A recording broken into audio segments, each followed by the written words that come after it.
Sir एक चीज को और बात करना चाहूंगा, जो रुपए में गिरावट आ रही है हम देख रहे हैं, और अच्छी खासी गिरावट आई है इस रुपए को लेके।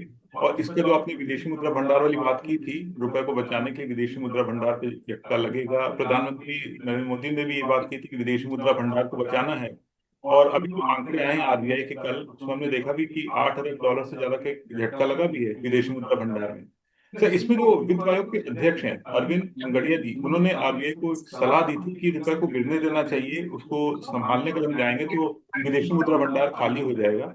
इस पे सर आपका क्या वो है कि क्या वाकई रुपए को गिरने देना चाहिए? क्या ये 100 के लेवल को क्रॉस कर जाएगा रुपया? आपको मैं इसी से संबंधित आपकी बात का जवाब तो दूंगा ही। एक जी बारबरा वूटन हुई है, कैम्ब्रिज यूनिवर्सिटी है यूके में, जी 1897 की इकोनॉमिस्ट हुई हैं। उन्होंने बड़ी अच्छी बात कही थी, बिस्तक के सभी फॉलोअर्स व्यूअर्स सब्सक्राइबर्स को अच्छी लगेगी सुन के, कि when there are 6 economist sitting there are 7 opinions. जी जहाँ 6 अर्थशास्त्री बैठते हैं, ओपिनियन वहां 7 निकल आती हैं। तो कहने का मतलब यह है कि एक दो इकोनॉमिस्ट की आपस में ओपिनियन नहीं मिलती है। जी पनगड़िया साहब ने कहा, देखिए जो इम्पोर्ट ओरिएंटेड इकोनॉमी होती है ना, वहां पर आप करेंसी का फ्री फॉल अलाउ कर सकते हैं।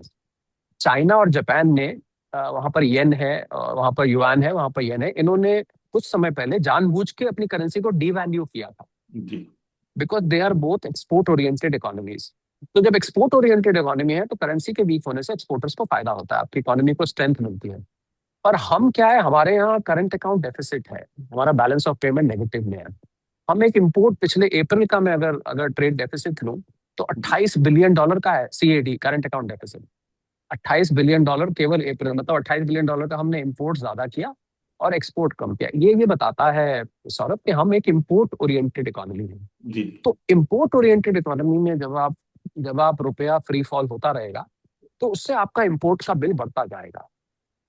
अगर पनगड़िया साहब की बात ठीक है जी तो फिर प्रधानमंत्री जी को अपील करने के लिए नहीं आना चाहिए था, क्योंकि प्रधानमंत्री जी की अपील तो विदेशी मुद्रा भंडार को बचाने की है। जी तो जी अगर हम रुपए को गिरने देंगे तो हमारा विदेशी मुद्रा भंडार तो 2 दिन में 2 महीने में ही समाप्त हो जाएगा। फिर तो जी हम पाकिस्तान, बांग्लादेश, श्रीलंका वाली हालत हो जाएगी। इनके पास फॉरेक्स रिजर्व जीरो के लगभग पहुंच चुके हैं। जी 1990-91 में भारत को अपना सोना गिरवी रखना पड़ा था सौरभ, जी क्योंकि हमारे पास फॉरेक्स समाप्त हो गए थे। चंद्रशेखर उस समय मुझे याद है प्रधानमंत्री होते थे, आप तो उस टाइम पता नहीं होंगे भी कि नहीं होंगे, मैं उस टाइम था, जी आप तो शायद पैदा भी नहीं हुए होंगे। जी तो जी हमें सोना गिरवी रखना पड़ा था। तो आप जब इंपोर्ट ओरिएंटेड इकोनॉमी है तो ऐसे में रुपया फ्री फॉल आपके यहाँ महंगाई लाएगा, आपका इंपोर्ट बिल बढ़ाएगा, आपके फॉरेक्स रिजर्व्स को ड्रेन आउट करेगा। अगर हम चाइना और जापान की तरह एक्सपोर्ट ओरिएंटेड इकोनॉमी है तो ये गिरता हुआ रुपया हमारे लिए फायदा पहुंचाएगा। जैसे मैंने कहा, चाइना येन और युआन को, दोनों को अगर आप हिस्ट्री उठा के देखेंगे, जो लोग हमें सुन रहे हैं वो गूगल करके देखें, इनको जी जानबूझ के डीवैल्यू किया गया, क्योंकि एक्सपोर्टर्स को फायदा होता है जब रुपया गिरता है। तो सिर्फ एक जी एक्सपोर्टर्स ही है जिनको फायदा होता है सौरभ, बाकी सभी समाज के वर्ग, बिजनेस के वर्गों को नुकसान होता है। तो पनगड़िया साहब की बात थ्योरेटिकली में भी करेक्ट कि इसको गिरने दो, ये तो एक, उन्होंने ये भी कहा this is just another number.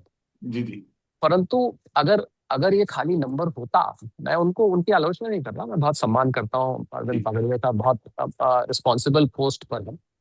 अगर रुपये फ्री फॉल होता तो इसमें पहला मेरा सवाल है, आरबीआई इंटरव्यू क्यों कर रहा है? तो जी उनको पनगड़िया साहब की बात माननी चाहिए आरबीआई को, पहली बात। दूसरी बात, रुपए के गिरने की वजह से हमारी जो इनपुट कॉस्ट बढ़ रही है और महंगाई आ रही है, फिर वो महंगाई नहीं आनी चाहिए। जी तो ये दो सवालों में आपके सवाल का, मेरे इन दो सवालों में आपके सवाल का जवाब निकला।